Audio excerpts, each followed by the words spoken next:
বইপ্রেমীদের বহু প্রতীক্ষিত মহোৎসবের সূচনা হতে চলেছে।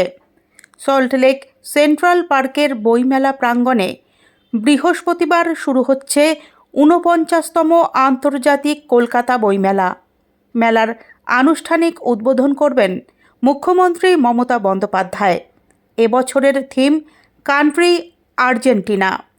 বৃহস্পতিবার বিকেল ৪টে নাগাদ দেশ বিদেশের বরেণ্য সাহিত্যিক ও বিভিন্ন ক্ষেত্রের বিশিষ্টদের উপস্থিতিতে অক্ষরের এই উৎসবের সূচনা করবেন মুখ্যমন্ত্রী। মেলা চলবে আগামী ৩রা ফেব্রুয়ারি পর্যন্ত। প্রতি বছরের মতো এবারও লক্ষ লক্ষ বইপ্রেমীর সমাগম হবে বলে আশাবাদী আয়োজক সংস্থা publishers and book sellers guild. উদ্বোধনী অনুষ্ঠানে উপস্থিত থাকবেন আর্জেন্টিনার বিশিষ্ট সাহিত্যিক গুস্তাভো কানসোব্রে এবং ভারতে নিযুক্ত আর্জেন্টিনার রাষ্ট্রদূত মারিয়ানো কাউসিনো। একই অনুষ্ঠানে বিশিষ্ট সাহিত্যিক স্বপ্নময় চক্রবর্তীর হাতে গিল্ডের জীবনব্যাপী সাহিত্য সম্মান তুলে দেবেন মুখ্যমন্ত্রী মমতা বন্দ্যোপাধ্যায়। গত কয়েক বছরের ধারা বজায় রেখে এবারের বইমেলাতেও লেখক হিসেবে মুখ্যমন্ত্রীর এক গুচ্ছ বই প্রকাশিত হতে চলেছে। প্রতি বছরই পাঠকদের জন্য নিত্য নতুন চমক নিয়ে হাজির হন তিনি। তার লেখনীকে ঘিরে সাধারণ পাঠক ও সাহিত্যপ্রেমীদের মধ্যে উৎসাহ বরাবরই চোখে পড়ার মতো।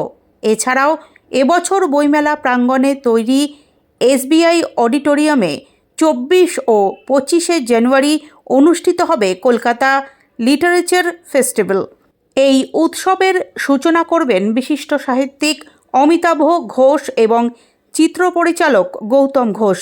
ফেস্টিভ্যালে সাহিত্য ও সংস্কৃতি কেন্দ্রিক আলোচনায় অংশ নেবেন শীর্ষেন্দু মুখোপাধ্যায়, প্রচেত গুপ্ত, দেবারতী মুখোপাধ্যায়, চন্দ্রিল ভট্টাচার্য, উল্লাস মল্লিক ও শ্রীজাত। ২৫শে জানুয়ারি সন্ধ্যায় অনুপম রায়ের সঙ্গীতানুষ্ঠানের আয়োজন করা হয়েছে। পাশাপাশি সাহিত্য জগতে পথ চলা নিয়ে কিরণ দেশাই আলোচনা করবেন সন্দীপ রায়ের সঙ্গে। আন্তর্জাতিক কলকাতা বইমেলা শুধু কলকাতা বা রাজ্যের নয়, গোটা দেশের গর্ব। গত বছর বইমেলায় ২৭ লক্ষেরও বেশি বইপ্রেমীর সমাগম হয়েছিল। সোশ্যাল মিডিয়া ও ডিজিটাল যুগের দাপটের মাঝেও বইমেলার জনপ্রিয়তা যে একটুও কমেনি, এবছরও তার প্রমাণ মিলবে বলেই আশাবাদী আয়োজকরা।